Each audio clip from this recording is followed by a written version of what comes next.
Good morning, students. Today we are going to discuss the last topic, that is your stress strain curve and few numericals. Now, already we have discussed what is stress, what is strain, and how it affects or how the stress affect the change in configuration of the material. Let me try to explain today in terms of graph. Now you see, this is your diagram. You do have a string whose length is L. We are not including the hook length. Now what we have done, we have hanged some weight on the hook. So as a result, what happened? The length elongates, and the elongation is your delta L, and the final length is your L plus delta L. Initial length is your L before putting the weight, and after putting the weight, the elongation is your L plus delta L. Now you see some pilings weight are there. So what happened basically, if you keep on increasing the load one by one, what will happen? The elongation increases. And if you unload, what will happen? There may be the possibility that at the very beginning, the string regain its configuration. Configuration in the sense, the length. But if we keep on increasing the weight, and at the end, if we unload the system, there is a possibility that some permanent elongation will occur.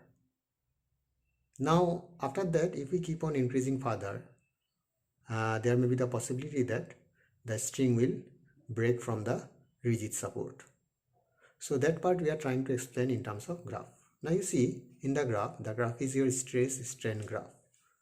Now if you consider the graph OE is your what? Straight line. So if you consider two variables, one is along x-axis, another one is your y-axis, and if you get a straight line, it means that the two variables are directly proportional to each other. So you can consider the region OE.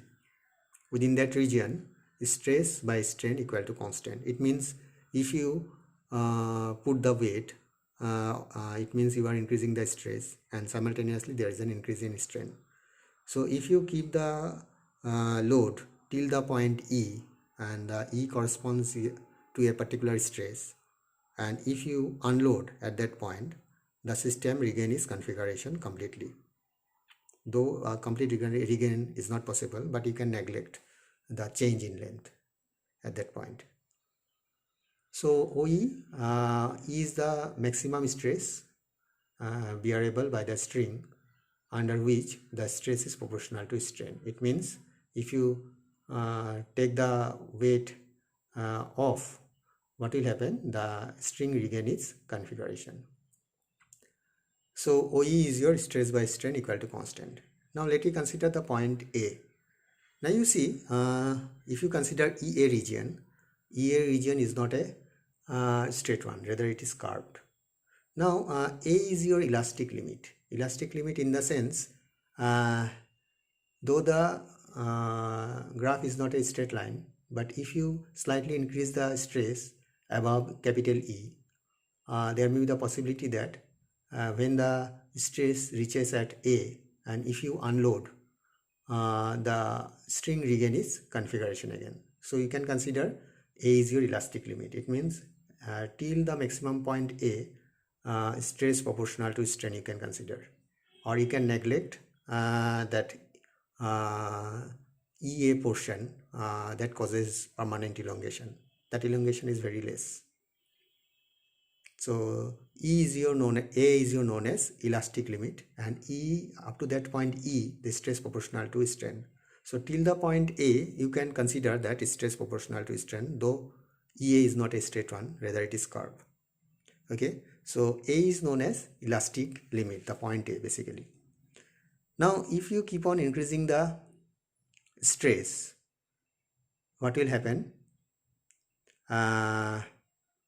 Strain will increase, but under that case stress is not proportional to strain. So you can say that at the point AB basically, as it is not a straight one, rather it is curved, you can consider stress is not proportional to strain, or you can say stress by strain is not equal to a constant.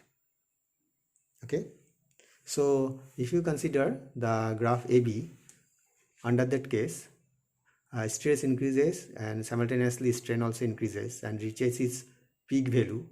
The stress peak value is B, and under that case, as it is curved, it means the stress is not equal to, or stress by strain is not equal to constant, or stress does not proportional to strain within this region AB.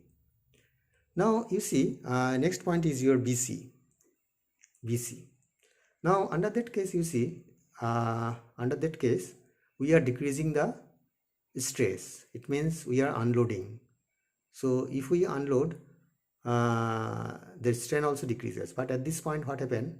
As the system absorb maximum stress at point B, so after that, if you decrease the stress, then you will see rather to decrease in strain, there will be increase in strain.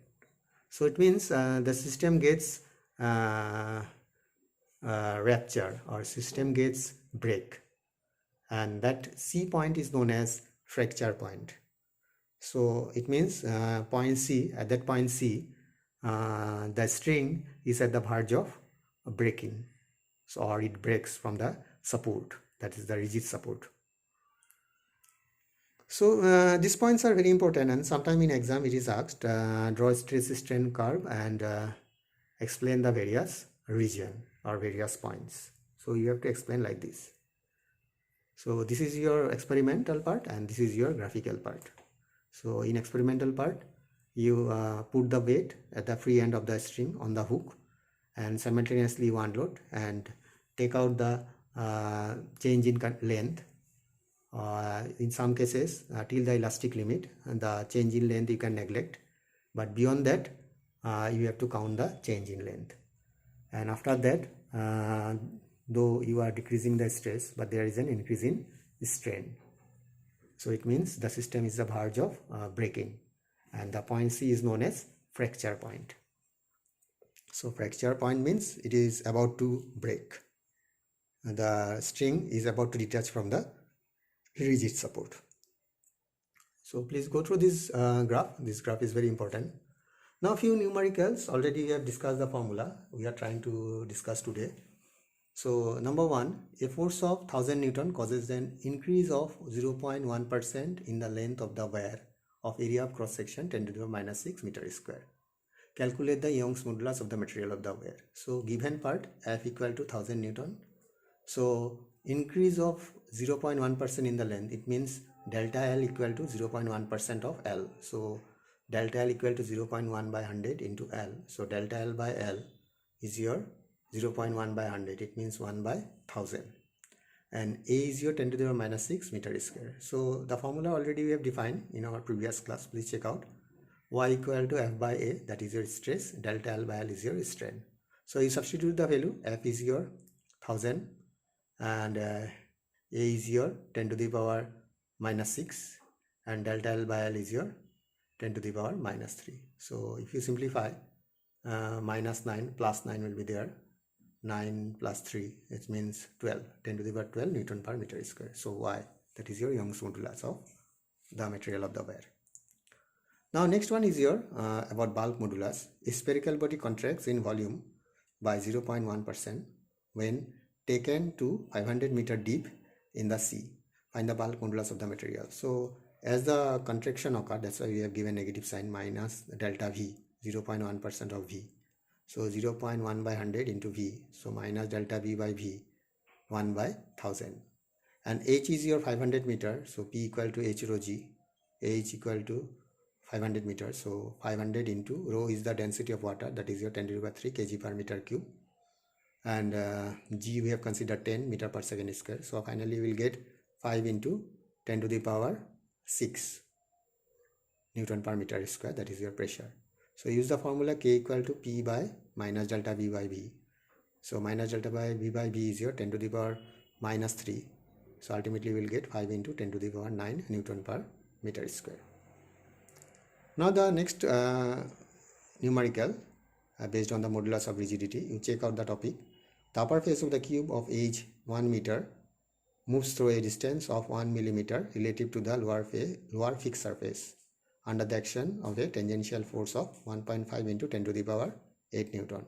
Calculate the modulus of rigidity. So you see, as it is a cube, so each side is your 1 meter as given. So given L equal to 1 meter, and the tangential force causes the relative displacement, that is your 1 mm. See the formula already have defined in our previous class, delta x equal to 1 mm. So it comes out to be 10 to the minus 3 meter. And as it is a cube of side 1 meter, so area is your 1 meter square itself. And F is given here 1.5 into 10 to the power 8 Newton. So it's your 1.5 into 10 to the power 8 Newton.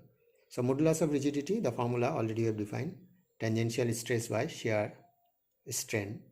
So tangential stress is your F by A. So F is your 1.5 10 to the power 8 and A is your 1 meter square. So divided by 1, and delta x is your 10 to the power minus 3 and L is your 1 meter again. So on simplification you will get 1.5 into 10 to the power 11 Newton per meter square.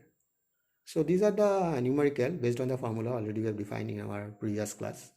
Please check out and try the similar numericals from the exercise, and if you can't, please ask. We will try to solve. And in next class we are going to start mechanical properties of fluid. Now you see, there may be the possibility that during the holiday also we'll take some classes because we have to finish the syllabus. If we finish the syllabus before time, then it will help you. So please go through.